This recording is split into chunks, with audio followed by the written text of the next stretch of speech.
How do you identify weaknesses to exploit in puzzles? Have you ever found yourself staring at a chess puzzle, unsure of how to proceed?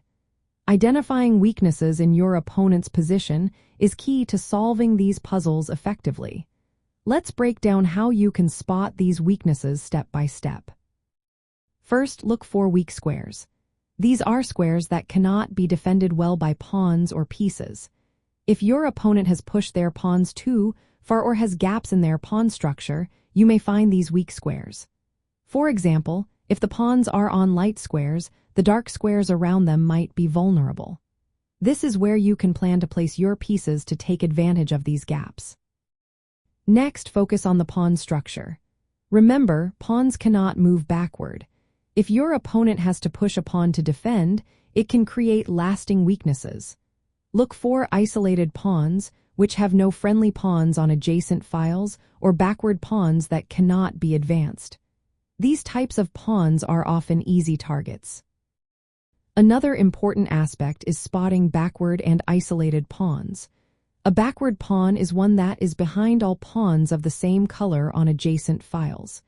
These pawns are usually hard to defend. Isolated pawns can also be weak points that you can attack. Now consider the principle of two weaknesses. If your opponent has one weakness, they can defend it.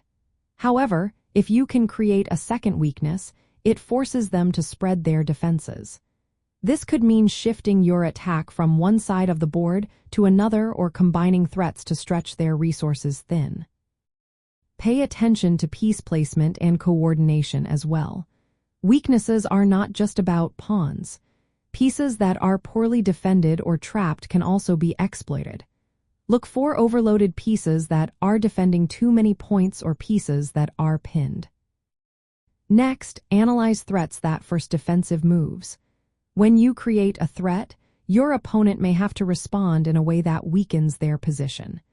This could involve moving a pawn that creates a hole or repositioning a piece away from defense. Lastly, check for vulnerabilities around the king. Open files, missing pawn cover, or weak squares near the king are prime targets. Attacking these weaknesses often leads to tactical opportunities.